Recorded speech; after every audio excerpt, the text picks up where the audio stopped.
Seigneur, nous te sommes une fois de plus encore reconnaissants. Nous voulons t'adresser encore ce dimanche des actions de grâce. Tu fais tout pour nous et tu le fais très bien. Seigneur, tu nous offres l'occasion de t'entendre nous parler à ce moment. Quelle grâce! Nous t'avons loué, nous t'avons adoré. Maintenant, tu veux nous parler. Nous te disons merci. Et nous te disons que nos cœurs sont là pour que tu puisses y mettre ta bonne semence de ta parole. Nous donner notre part de ces jours, Seigneur. Et nous en avons besoin. Nous avons soif, Dieu de gloire. Nous avons faim. Parle à nos cœurs. Donne-moi la révélation de ta volonté qui me montre, Seigneur, comment marcher dans ce monde. Qui me met dans la lumière que tu as pour moi. Ta parole qui nous bénit. Ta parole qui nous guérit. Ta parole qui est le pain de vie. Seigneur, parle. Parle, Seigneur. Je sais que tu vas passer par moi pour parler à ton peuple. C'est en toute humilité que je me tiens devant toi.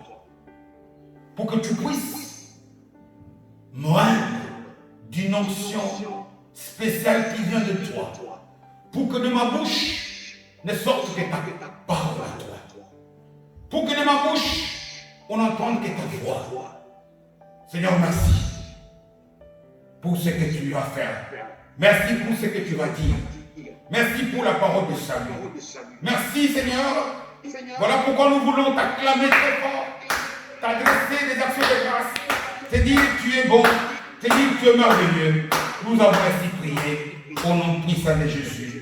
Amen. Alors, à tous nos bien-aimés qui nous suivent en live sur visioconférence, je vous dis bienvenue et bon appétit. Nous sommes à la table du Seigneur. Mais aussi, je veux que le Seigneur bénisse tous ceux qui vont avoir aussi la grâce de suivre ce message sur les réseaux sociaux, notamment Facebook, notamment YouTube. Vraiment que Dieu vous bénisse et qu'il vous fasse du bien, parce qu'il n'y a rien qui dépasse l'écoute de la parole de Dieu dans la vie de quelqu'un. Comme je l'avais annoncé le dimanche passé, nous allons poursuivre notre série de messages sur la personne du Saint-Esprit. C'est très important de bien connaître le Saint-Esprit. Bien connaître sa mission. Pourquoi Jésus a insisté à nous envoyer le Saint-Esprit? Pourquoi le Saint-Esprit? Qu'est-ce qu'il est venu faire ici? Quels sont les buts, les objectifs qu'il cherche à atteindre? Quelle est la place qu'il occupe dans ma vie? Quelle est la place qu'il voudrait occuper dans la vie de l'Église? Voilà toute une série de questions que nous devons chercher à comprendre. Je sais que ces choses, on les connaît. Mais on les connaît un peu d'une manière abstraite, d'une manière théorique. Voilà pourquoi ça ne nous profite pas. Nous devons connaître ces choses sur le plan pratique. Comprendre comment le Saint-Esprit agit. Saisir son langage. Voilà pourquoi d'ailleurs nous avons donné comme thème au message d'aujourd'hui l'importance d'être en communion avec le Saint-Esprit. Lorsque nous lisons la parole de Dieu, notamment dans la deuxième épître de Saint Paul à l'église de Corinthe, deuxième épisode, ce n'est pas ça la lecture du jour, mais il y a comme une sorte de formule que nous récitons beaucoup à la fin des cultes. Il est écrit que la grâce du Seigneur Jésus-Christ, que l'amour du Dieu le Père et la communion du Saint-Esprit soient avec nous. À Dieu le Père, on associe l'amour.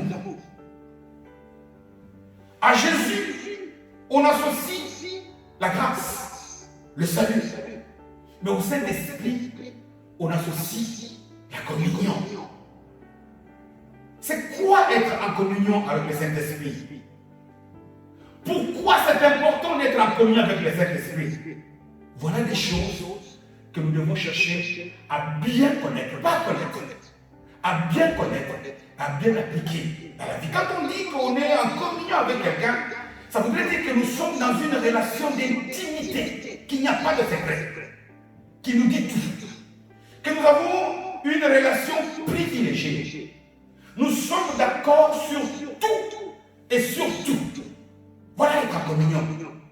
Et Paul nous révèle dans ce passage-là, 2 Corinthiens 13, il dit la communion du Saint-Esprit, c'est que c'est important. Lorsque nous regardons un peu l'Église de notre temps, les chrétiens connaissent beaucoup de choses. Les chrétiens peuvent te parler de Melchisedec. Oh, il est ceci, il est cela.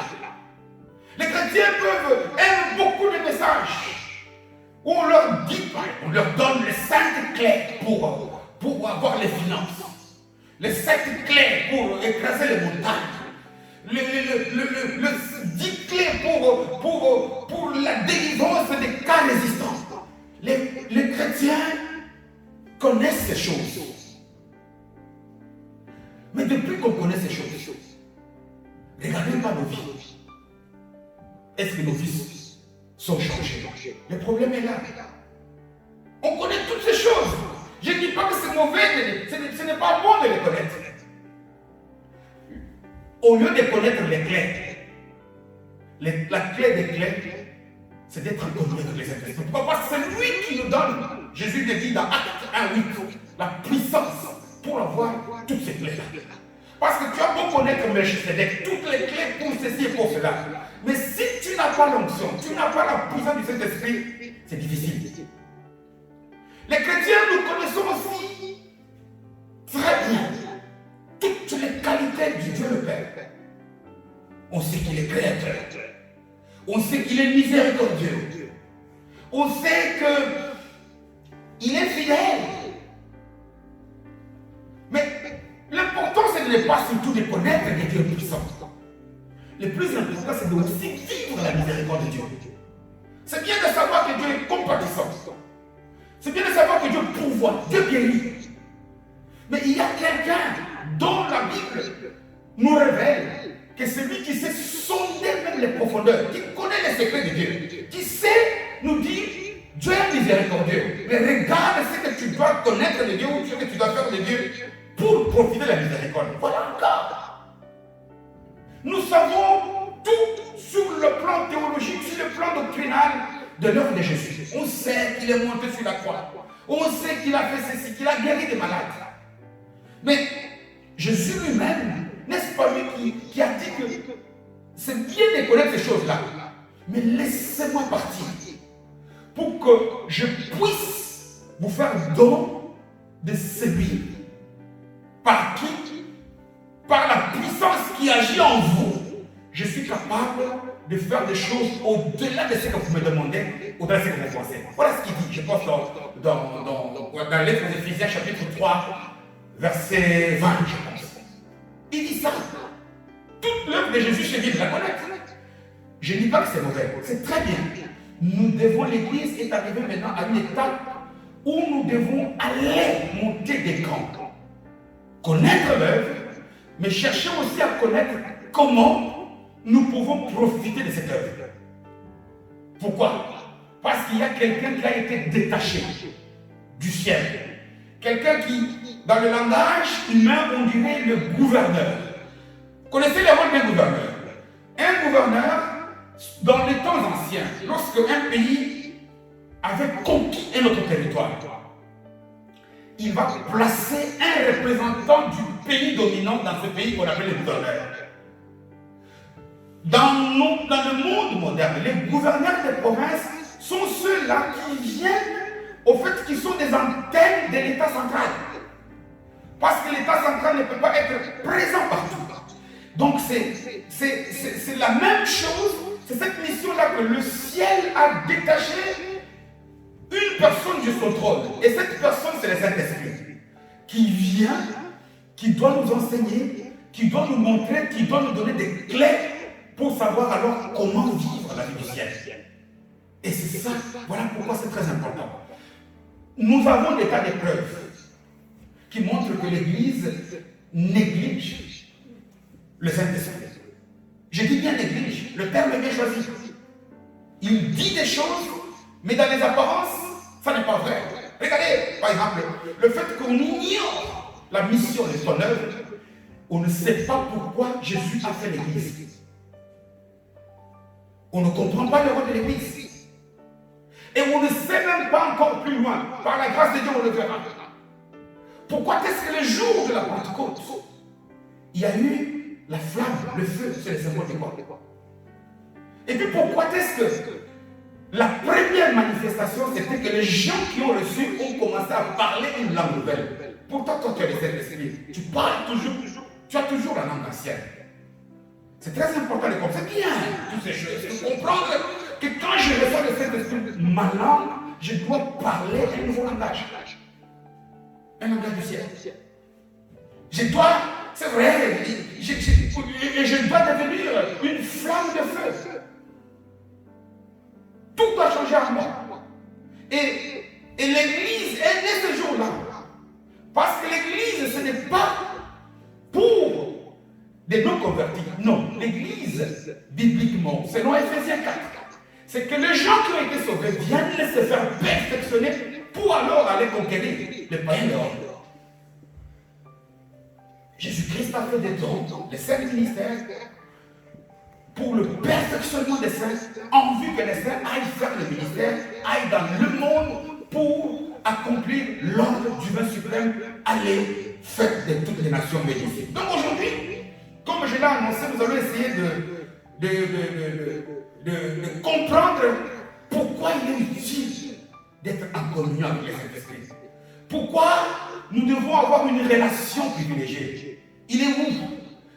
De quelle manière je peux avoir cette relation? Parce que le Saint-Esprit est esprit, il n'est pas visible. Nous devons être sûrs d'être en. Parce que si tu n'es pas en bonne relation avec le Saint-Esprit, tu n'es pas connecté au ciel. Je l'ai dit, c'est le gouverneur. La terre ici est un territoire dans le cosmos. Dieu n'a pas créé la terre, Dieu a créé toutes les galaxies du monde. Et sur la province terre, sur le territoire terre, il y a placé un général, un gouverneur, qui fait que c'est lui qui nous connecte au ciel. Si nous voulons avoir comment dirais-je, une relation, une connexion avec le ciel, ça ne peut que passer par le Saint-Esprit. Donc, nous allons tenter de partager aujourd'hui pour savoir en quelques minutes pourquoi il est si important d'avoir la communion avec le Saint-Esprit. Avant d'aller plus loin, je vous invite de tourner avec moi dans le livre des Actes des Apôtres au chapitre 27e. Actes des Apôtres au chapitre 27e. Actes des Apôtres au chapitre 27e. Et nous lirons la parole de Dieu à partir du verset 9e. Actes des Apôtres, chapitre 27e. Et nous lisons à partir du verset 9e, nous pouvons aller jusqu'au verset 15e. Nous y sommes? Nous y sommes? C'est bon? J'ai lu la parole de Dieu au nom de Jésus. Un temps assez long s'était écoulé et la navigation devenait dangereuse. Car l'époque, même du jeûne, était déjà passée. C'est pourquoi Paul avertit les autres en disant: « Oh, homme, je vois que la navigation ne se fera pas sans péril et sans beaucoup de dommages. Non seulement pour la cargaison, donc la marchandise, mais pour le navire, mais encore pour nos personnes. Verset 11e. Le centenier, donc l'officier romain, qui convoyait donc Paul, écouta le pilote et le patron du navire, plutôt que les paroles de Paul. Verset 12e. Et comme le port n'était pas bon pour hiverner, la plupart furent d'avis de le quitter pour tâcher d'atteindre Félix, port de Crète, qui regarde le sud-ouest et le nord-ouest afin d'y passer l'hiver. Un léger vent du sud vint à souffler, et se croyant maîtres de leur dessein, ils levèrent l'ancre et côtoyèrent de près l'île de Crète. 14e verset. Mais bientôt un vent impétueux, qu'on appelle Eurachylon, se déchaîna sur l'île. Le navire fut entraîné sans pouvoir lutter contre le vent et nous laissâmes aller à la dérive, parole du Seigneur. Voilà. Eh bien, comme je l'ai déjà annoncé à de multiples occasions, nous allons encore nous servir d'une étape importante de la vie de l'apôtre Paul pour que Dieu nous apprenne beaucoup de choses. Nous sommes ici encore dans une étape importante de la vie de cet homme. Et c'est très important que nous puissions, comme je l'ai dit à beaucoup de gens, scruter à la loupe, regarder avec des microscopes électroniques tous les détails de la vie de cet homme. Parce qu'il est le modèle parfait d'une bonne marche chrétienne. D'une vie qui a quitté le ténèbre pour devenir un véritable serviteur de Dieu. Tous les détails de la vie de cet homme sont importants. Lisons, je n'aurai jamais cessé d'exhorter l'Église à pouvoir scruter la vie de cet homme. Je parle de la vie, je ne parle même pas de ce qu'il a écrit. Il a écrit beaucoup de choses. Ici, dans ce passage, c'est Luc l'évangéliste qui a écrit. Mais regardez un peu beaucoup de scènes de la vie de cet homme. Et nous allons comprendre pourquoi il pouvait dire Christ est ma vie. Pourquoi cet homme pouvait dire ça n'est plus moi qui vis, c'est Jésus qui vit en moi. Quand il disait ça, c'est parce que la vie de cet homme était devenue tout simplement extraordinaire. Et je sais que c'est notre but à nous tous. Nous voulons nous aussi passer des grands moments. Paul, comme l'avait dit l'autre fois, comme c'est écrit dans Jacques pour le livre, était un homme de la même espèce que nous. Ce n'était pas quelqu'un avec 4 jambes, non. C'était quelqu'un qui était comme toi et moi, qui a aussi commencé loin de Dieu, parce que personne n'est chrétien. Personne chrétien, nous ne sommes devenus par la grâce à Jésus. Mais qu'est-ce qui fait que la vie de cet homme a totalement changé? Depuis le jour où il l'a connu, il est devenu tout simplement un modèle parfait pour la bonne marche chrétienne. Et ici, dans le passage, nous vivons aussi une étape importante de sa vie. Paul est arrêté. Il n'est pas arrêté parce qu'il a fait du mal. Non. Tout simplement parce qu'il a fait du bien. Et ici déjà, le Saint-Esprit nous dit quelque chose d'important. Ne pense pas que lorsque tu es victime des injustices, c'est parce que tu n'as pas prié. Non. Non. Si parce que tu es victime de rejet, non. Le rejet viendra toujours tant qu'on vit sur cette terre. Je n'ai jamais cessé de répéter à l'Église que c'est faux de penser. Il est écrit dans Pierre, une épître de Pierre, tous ceux qui vont chercher à vivre la vie de Christ pieusement, ils seront persécutés. Ils connaîtront les injustices. Ils connaîtront les difficultés. Ils vont traverser le feu. Mais le problème, c'est que nous, quand on traverse le feu, si on se confie à l'Éternel, le feu ne nous consume pas. Le malheur atteint souvent le juste, mais l'Éternel l'en délivre toujours. Alors cet homme est arrêté, tout simplement parce qu'il faisait du bien, tout simplement parce qu'il a mené l'évangile à ceux qui étaient perdus. Il a arrêté, et puis dans cette étape, il doit être transféré à Rome. Rome qui était la capitale de l'Empire romain à l'époque. Il est mis avec beaucoup de prisonniers sur ce bateau. Il y a aussi de la marchandise. Il y a aussi beaucoup d'autres personnes. Ils partent, ils quittent Césarée et ils sont en train de se rendre vers Rome. Et dans le passage que nous venons de lire ici, ils sont en escale quelque part.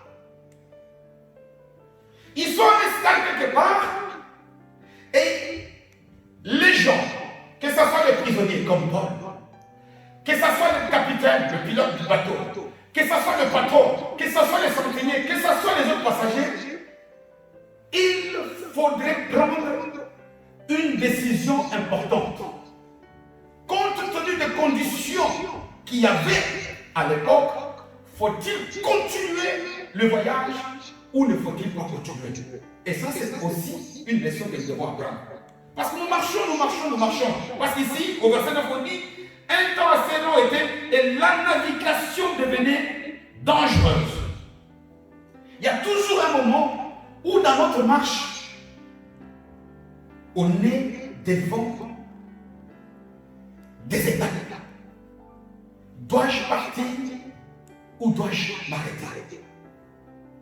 Dois-je donner ou ne dois-je pas donner? Dois-je dormir ou dois-je prier? Il y a toujours dans la vie de chaque personne, je ne dirais même pas rarement, tous les jours, il y en a qui se posent la question, dois-je écouter ces messages ou pas? Et ça, c'est toujours, il y a toujours, parce que quand on parle de la navigation, naviguer, c'est la marche, le mouvement des bateaux sur les mers. Nous aussi, en tant qu'humains, nous naviguons dans la vie, nous marchons. Dois-je aller ou pas? Dois-je faire ceci ou ne dois-je pas faire cela? Ça t'arrive. Dois-je me marier ou pas? Dois-je manger ou pas? Et c'est l'étape dans laquelle Paul et tous ceux qui étaient sur le bateau se trouvent à ce moment. Quelle décision faut-il prendre? Je nous dis que lorsque nous sommes devant des challenges comme ça, la meilleure des solutions, c'est celle qui nous vient de Dieu. Mais comment connaître? Parce que là, quand on est devant des situations comme ça, il y a des infinités de pensées qui traversent notre cerveau. Les hommes de science disent que parfois plus de 35 000 idées. Je fais ceci, j'ai fait. Que faire? Comment alors? Parce que le problème, c'est que lorsque nous sommes devant des étapes comme ça, ce qui est important, c'est de savoir qu'est-ce que Dieu me dit. Et ce n'est pas très facile de reconnaître la volonté de Dieu. Parce que regardez, par exemple, la volonté de Dieu ici, et on verra, elle était cachée dans un homme à qui personne dans le bateau ne pouvait faire confiance. Paul est prisonnier. Ils vont là-bas à Rome pour se faire juger. Il sera arrêté et tué. Donc le point de vue de Paul est le point de vue que dans le bateau, personne ne pouvait croire. Voilà pourquoi, bien aimé, la pensée, la volonté de Dieu est toujours cachée. Voilà pourquoi quand on parle de la volonté de Dieu, on parle de la révélation. Parce qu'elle est cachée. Ce n'est pas n'importe qui est capable. Vous savez, révéler, c'est quoi? C'est dévoiler un secret, divulguer. La volonté de Dieu n'est pas facile à connaître. Il y a tout ici. C'est Paul ici qui a le... Parce que si nous lisons la suite du passage, nous verrons que c'est lui qui avait raison. Parce que si nous lisons la suite du chapitre, vous verrez que le bateau a coulé. Et d'ailleurs, heureusement, par la grâce du fait que lui, Paul, était dessus, les gens ne sont pas... Il n'y a pas eu de mort, mais la marchandise, toute la cargaison a été perdue. Il avait raison. Mais humainement, soit une peu logique. Nous sommes ici, lorsque nous lisons les passages, devant 5 volontés différentes. 5 volontés qui s'imposent aussi à toi et à moi. Lorsque nous devons faire des choix. Dois-je aller chez cet homme ou pas? Dois-je me fâcher ou pas? Tu vas aller prier. Dieu montre-moi ta volonté, il va te montrer. Mais c'est quand il va te montrer que tu vas reconnaître. Le premier là. On peut supposer que s'il y avait des amis de Paul. Hein, parce que si nous lisons au début, on dit qu'il était avec Luc. Parce que quand Luc parle, il dit nous embarquâmes. S'il dit nous embarquâmes, c'est qu'il dit que ça implique qu'il était aussi de la partie. Des gens comme Luc, quelqu'un qui a écrit l'évangile, il a peut-être prié, il a peut-être jeûné. On dit qu'il s'est écoulé un temps long. Pendant tout ce temps-là, les gens se posaient la question. Le temps n'est pas mauvais et le temps n'est plus bon. Doit-on partir ou pas? Et 5 volontés différentes s'imposent ici aux hommes.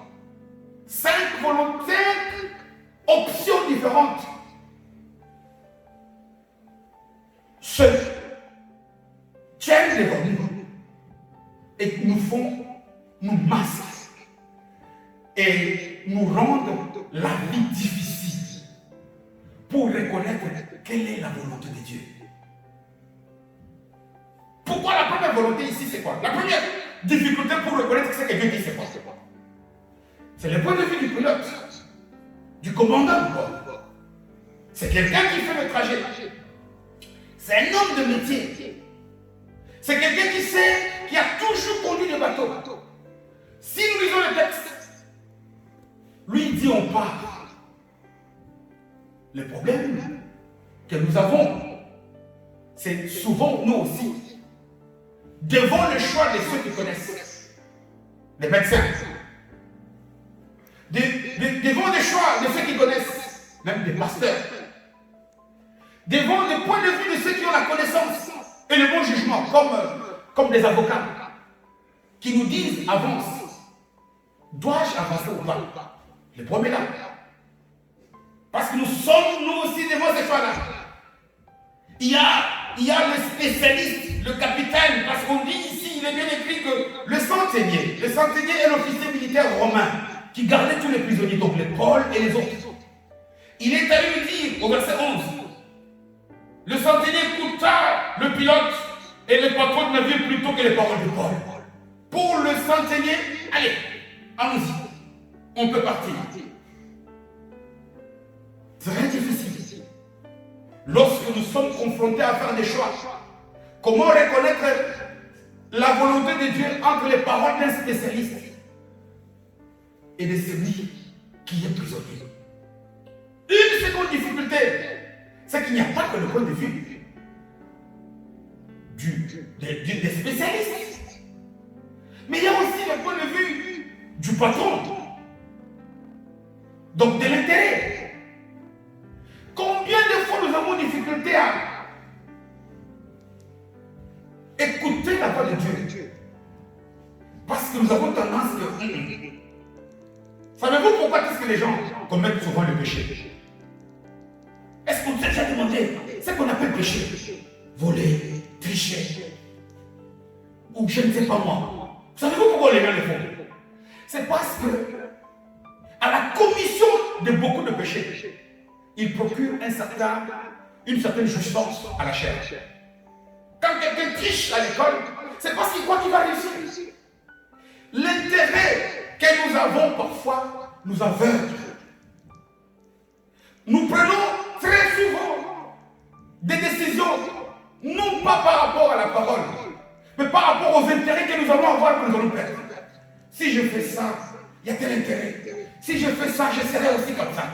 Combien de fois les gens, leur bateau, la vie a coulé plus tard, parce qu'ils ont été guidés dans leur choix, non pas par rapport à la volonté de Dieu, mais tout simplement à cause de l'intérêt qu'ils devaient tenter de gagner ou qu'ils pensaient ne plus perdre. Ça, c'est le point de vue du patron. Ça, c'est le point de vue du centenier qui devait s'imaginer que moi, si je ramène devant les autorités à Rome un prisonnier tel que Paul, peut-être que je vais monter des grades. Les intérêts. Les intérêts. En plus des intérêts, vous verrez que toujours on dit que la majorité comment dirais-je, de passagers sur les bateaux eux aussi étaient d'avis qu'il faut partir. Quand je parle de la voix de la majorité, ici il est sous-entendu la mode. Tout le monde fait comme ça, moi aussi j'ai fait comme ça. J'ai pris la décision comme ça parce que la mode, parce que c'est courant. Oh, regarde, moi je sors maintenant, je n'ai pas de masque. Pourquoi? Parce que tout le monde que je croise sur le chemin n'a pas de masque. Tu suis la majorité, elle va te tuer. Elle va te tuer. Oh, moi, pourquoi est-ce que moi je fais ceci? On veut toujours. La mode, c'est la majorité. Les coutumes, c'est la majorité. On a toujours agi comme ça. Oh, chez nous, on va te demander pourquoi tu fais ça. Non, on va te donner des machettes. Tu donnes la machette, toi, pourquoi? La voix de Dieu n'est pas nécessairement cachée dans la majorité. Je répète. Attention. Nous sommes induits en erreur pour reconnaître la volonté de Dieu. Parce que très souvent, nous sommes en communion parfaite. Nous croyons que la parole des spécialistes a autorité. C'est comme un médecin est vrai. Non. C'est qu'un médecin a dit est vrai juste par rapport aux connaissances de la médecine. Mais Dieu est au-dessus de la médecine. Ce qu'a dit un avocat est bon, mais est toujours inférieur du choix que Dieu a dit.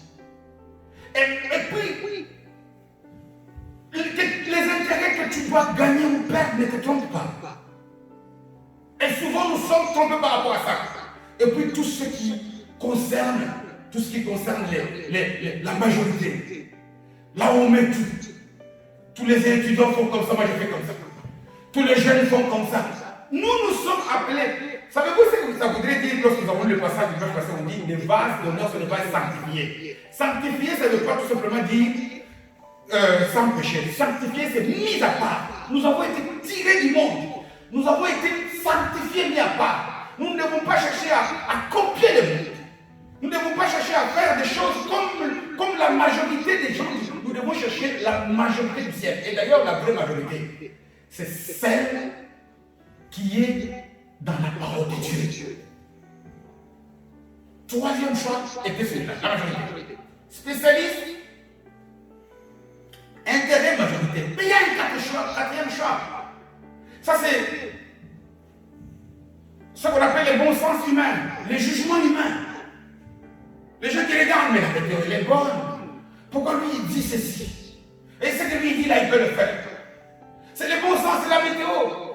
Quand on regarde, tout était parfait. Le capitaine a regardé, oh non, moi j'ai déjà connu des vents comme ça. Voilà pourquoi, bien aimé, 4 options. Et la 5e, c'est la voix qui était cachée, la voix qui était douce. La voix du Seigneur qui m'appelle. Viens et suis-moi. C'est ça. Elle était cachée. Cette voix-là doit être divulguée. Le problème, et comment la reconnaître. Vous savez, nous les humains, on peut avoir de bonnes pensées. On peut bien réfléchir. Très souvent, quand on lit le premier chapitre du livre d'Exode, quand on commence, il y a eu un pharaon qui ne connaissait pas Joseph, et puis qui a eu une idée, qui a eu ceci, qui a eu cela. Très souvent, parce que nous, on a lu toute l'histoire du peuple d'Israël, du début à la fin, on condamne le pharaon là. Mais non. L'idée que cet homme avait eue, humainement, était bonne. Mais elle était limitée parce que tu nous as dit, ces gens, si on laisse les multiplier, un jour, ils peuvent nous faire la guerre. Mais c'est bien, c'est sage, mais c'est la gestion humaine. La seule chose que cet homme avait oublié d'intégrer dans son calcul, c'est qu'il savait que c'était le peuple, intégrer Dieu. Mais sur leur Dieu agissait. S'il avait intégré cela sur son plan, dans tout, nous devons toujours, quand on écoute un médecin nous parler, quand on écoute nos intérêts nous parler, quand on écoute la loi de la majorité, les coutumes, quand nous avons nos pensées, quand nous avons tout ça, on doit toujours en dernier nous poser la question, qu'est-ce que Dieu dit? Qu'est-ce que Dieu dit? Quelle est la pensée de Dieu? Qu'est-ce que Dieu nous veut? Et c'est là où nous allons essayer de faire une jonction entre ce message de ce dimanche et le message du dimanche passé. Et c'est là où nous devons surtout chercher à comprendre pourquoi nous avons donné comme titre à ce message l'importance de la communion avec le Saint-Esprit. Parce que tu peux poser ici la question à Paul de savoir, mais pourquoi toi tu dis qu'on ne porte pas? Sur le plan humain, il n'y a pas d'argument. Sur le plan humain. Mais il y avait des arguments qui étaient spirituels cachés en jeu. Parce que vous savez, notre relation avec le Saint-Esprit, j'ai souvent donné cet exemple. C'est un tout petit peu comme la relation qu'il y a entre un chauffeur d'une voiture et le code de la route. Quand je suis au volant, quand je connais bien le code, quand j'arrive devant le feu ne parle pas. C'est moi, il y a une voix dans mon cœur qui me dit, il est rouge, arrête-toi. Mais ça, quelqu'un qui ne connaît pas le code, il te dira, tu es allé prendre une mamie du fin fond du village, qui n'a jamais vu un feu de route. Mais lui, il va te demander, mais pourquoi tu t'arrêtes? Avance. Non, tu ne peux pas avancer parce que le feu est rouge. Parce que tu connais le code. Parce que toi, tu connais, tu sais bien qu'à ce moment-là, moi, je dois passer parce que j'ai la priorité. C'est ça notre relation avec le Saint-Esprit. Et comme ça. Et le dimanche passé,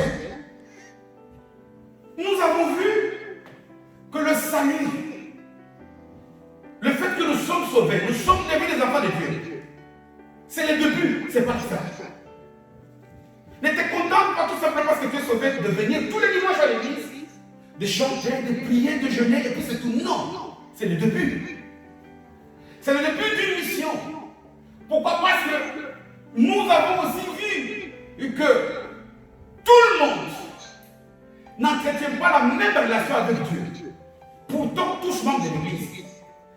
Combien de fois on entend parfois quand on suit les réseaux sociaux, un tel témoigner, j'avais le cancer. Tu entends? Il y a toujours tous ces gens-là qui donnent des témoignages, ils ne sont pas des menteurs, il y a des vrais témoignages. Il peut y avoir des menteurs, mais tous ne sont pas menteurs. Il y a des cas, par exemple, des miracles qui ont eu lieu dans la Bible, des paralytiques qui ont marché, des aveugles qui ont vu, n'ont pas fait tout ce pas Jésus. Combien de fois nous avons vu les pierres venir, on dit qu'il était joyeux. Pourquoi? Parce que même les démons, Jésus dit dans Marc 16, voici les miracles, des choses extraordinaires qui vont suivre tous les chrétiens, pas que les pasteurs. C'est possible. Mais il y a deux camps au sein de l'Église. Il y a le camp de ceux qui vivent ces miracles-là. Ce sont des camps qui ont une bonne relation avec Dieu. Des gens que Dieu appelle les vases d'honneur. Souvenez-vous, le message c'est Dieu, on peut le lire. Et il y a des chrétiens qui, eux, se posent des questions.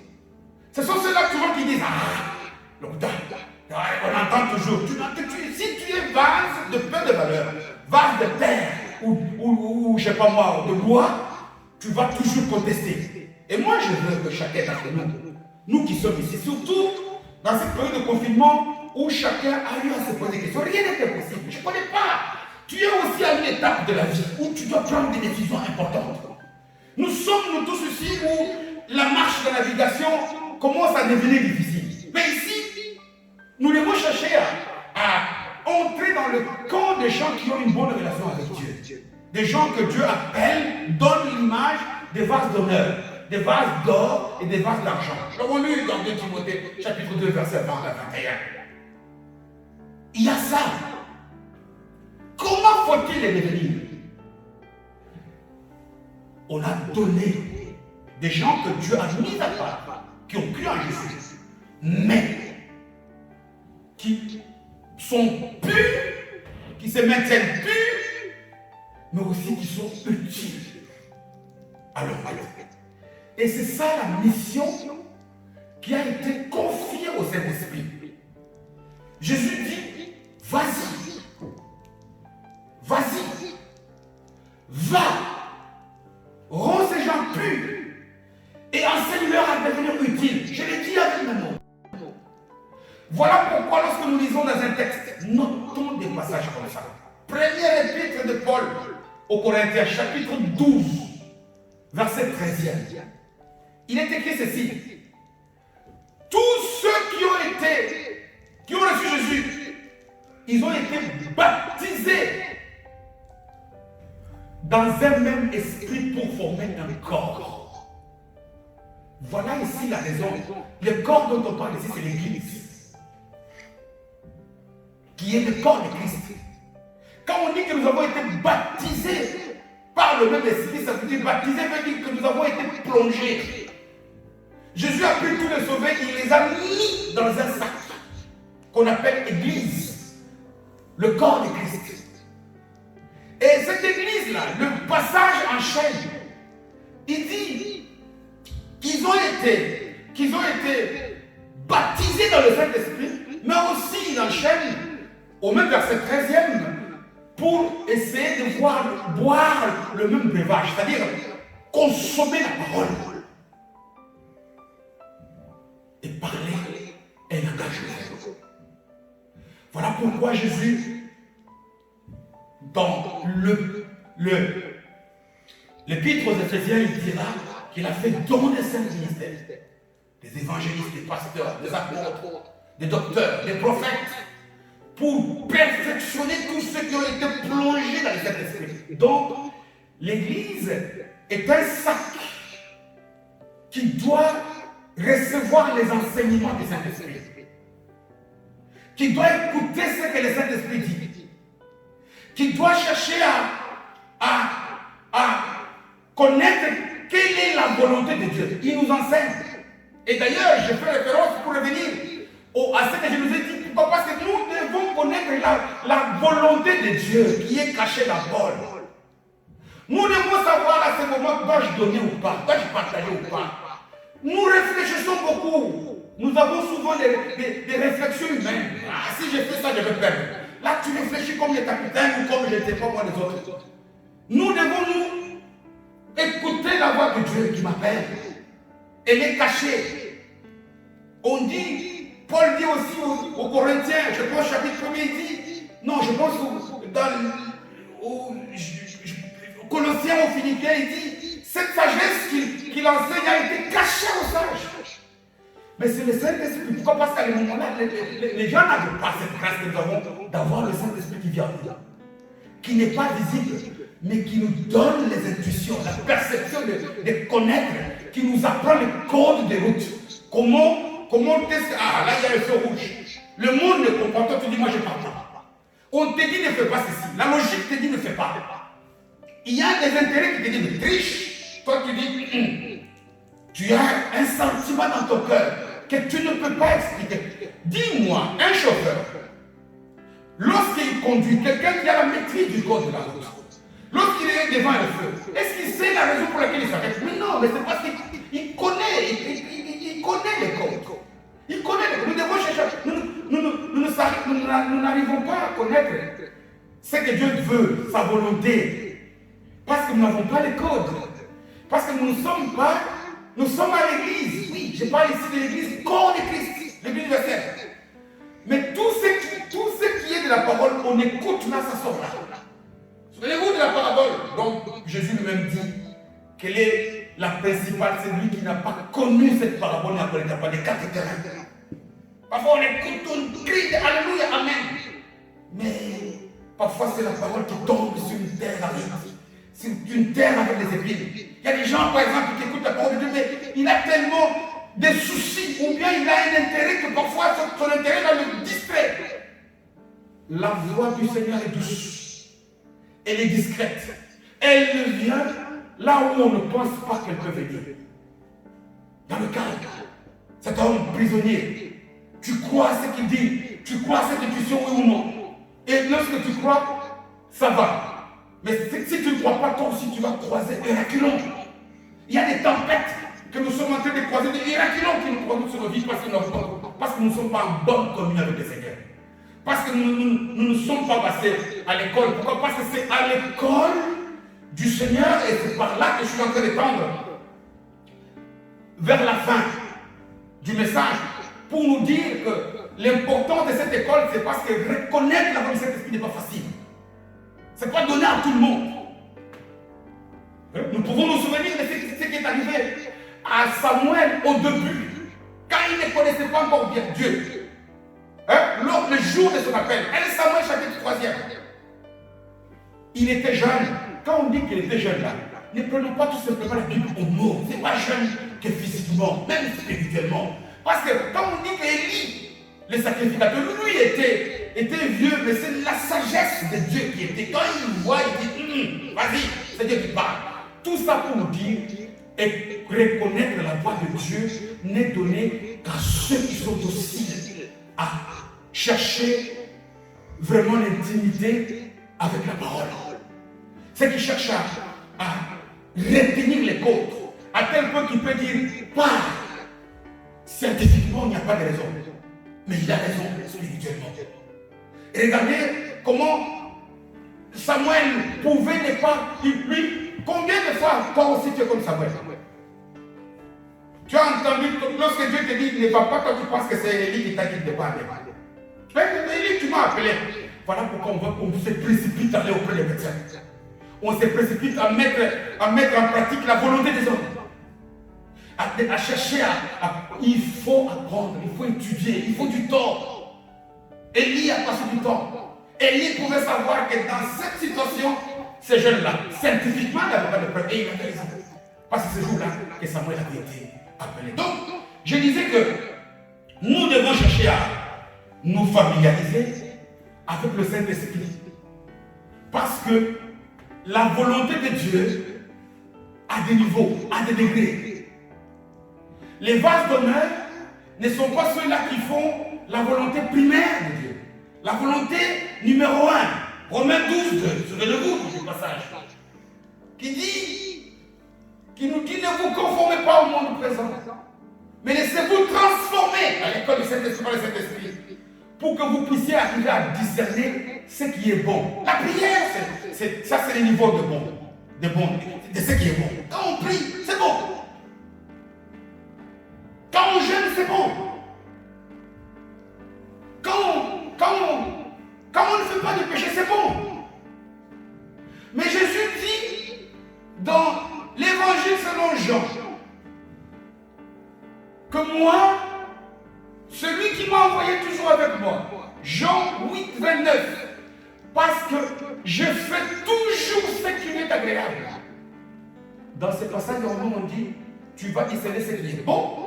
Nous, la plupart des chrétiens se sont limités qu'à faire le bon. Mais moi, pourquoi j'ai prié? Mais ça, c'est bon. Mais pour que tu passes au niveau supérieur, nous devons chercher à connaître ce qui est agréable. C'est à ce niveau-là qui commence, qui nous met dans les niveaux pour pouvoir arriver à vivre l'extraordinaire qui est pour la vie. Ce qui est agréable. Il y a des œuvres justes. Ephésiens 2, verset 10, qui dit nous sommes l'ouvrage de Jésus. Nous avons été sauvés par Christ, je l'ai dit avec mes mots. Nous sommes son ouvrage. Mais cet ouvrage est destiné à faire les œuvres justes que lui a dit. Faire la volonté de l'agréable. Vous savez, lorsque je considère l'exemple d'Abel et Caïn, Les deux, ils étaient au niveau du bon. Pourquoi? Parce qu'ils voulaient faire l'offrande. Même Caïn, il est venu pour faire l'offrande. Faire l'offrande, c'est bon. C'est Dieu qui voulait qu'à l'époque les gens offrent. Mais regardez, Abel lui est allé au niveau de l'agréable. Il a donné, faire l'agréable, c'est faire ce qui plaît à Dieu à ce moment-là. Ça peut aller contre tes intérêts. Ça peut aller contre ta logique.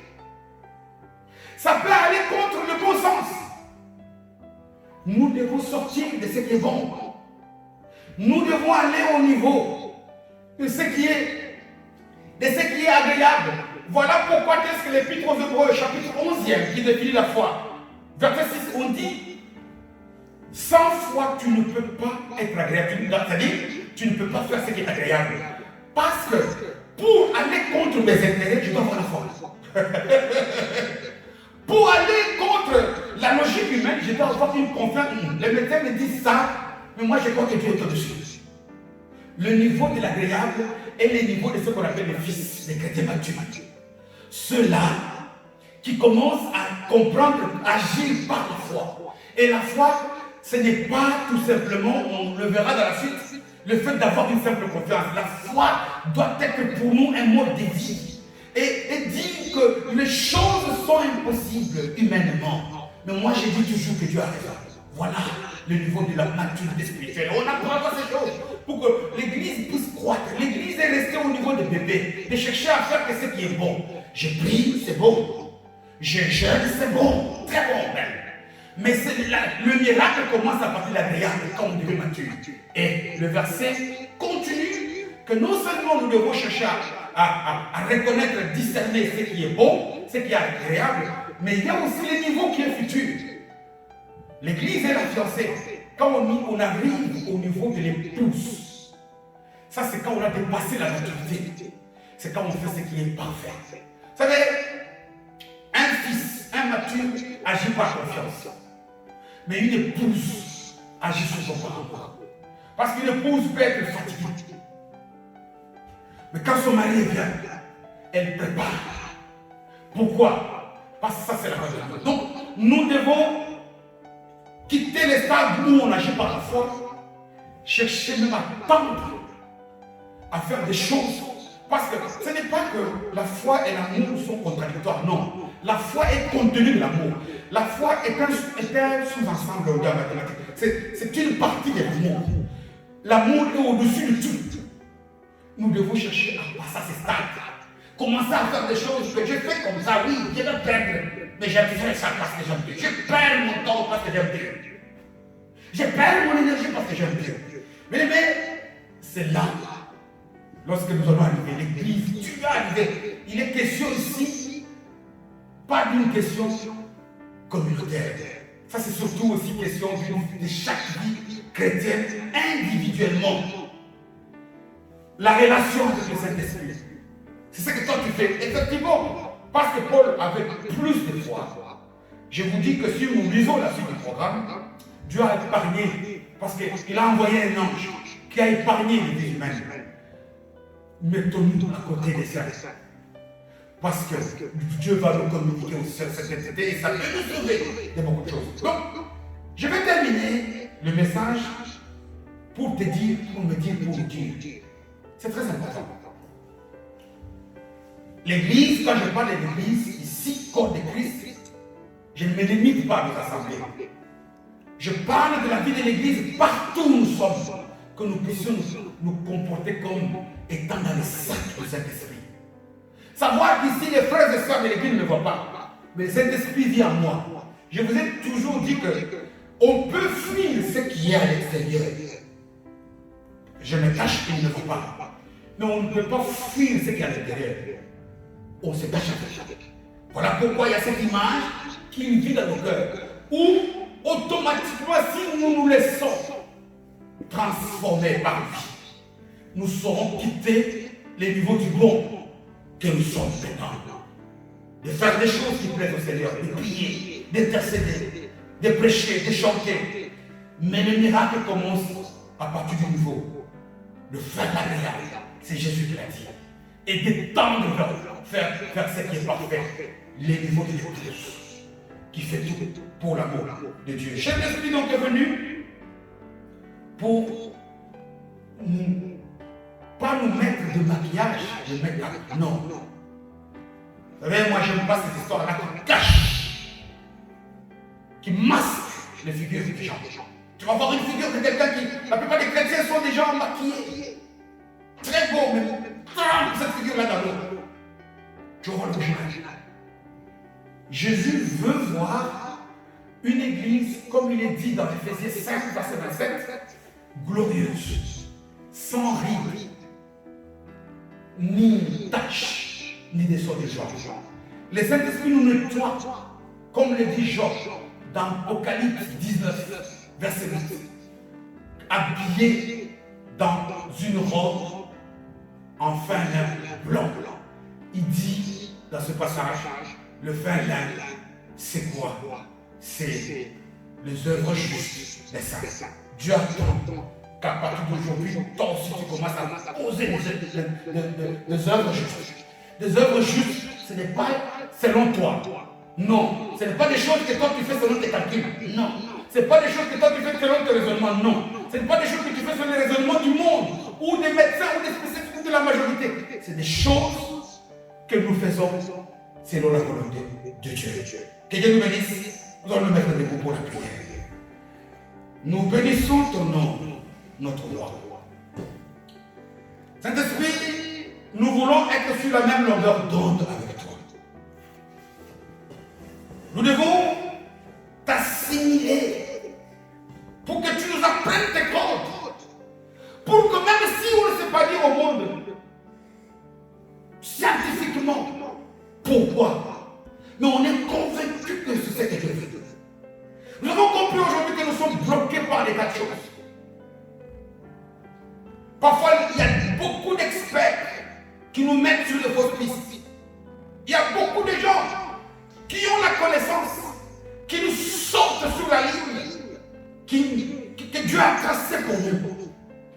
Nous voulons nous arriver à bon port, intact.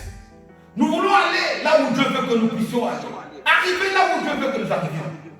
Alors nous avons compris que c'est toi qui veux nous mettre dans, que nous soyons immergés dans toi, plongés de la tête aux épaules. C'est ça être plein de cet esprit, c'est ça avoir la plénitude de cet esprit. Nous voulons quitter ce stade où nous ne faisons que ce qui est bon. Aide-nous à aller faire un pas supplémentaire, un pas de foi, voire même un pas d'amour. Pour que, même si les circonstances, si la logique, si la majorité disent non, mais moi je n'ai plus d'écouter ta voix. Merci de bénir ton peuple. Chacun de tes enfants qui a écouté ce message, tiens-le, donne-lui un miracle pour qu'il croie que toi tu es Dieu. Merci, sois béni, sois exalté Jésus. C'est en ton nom que j'ai prié. Amen.